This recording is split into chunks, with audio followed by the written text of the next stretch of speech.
container ship fire, Venice, Italy. Fire erupted in engine room of container ship STADT Dresden, berthed at container terminal in Venice, Italy, in the afternoon February 16.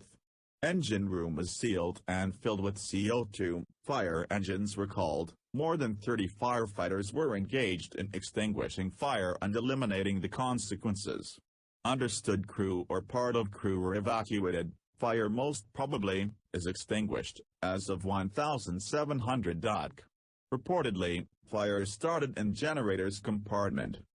Container ship STADT Dresden, IMO 9,320,049, DWT 37,938, capacity 2,700 TEU, built 2006, flag Portugal, manager CONTCHART Hamburg, EQUASIS.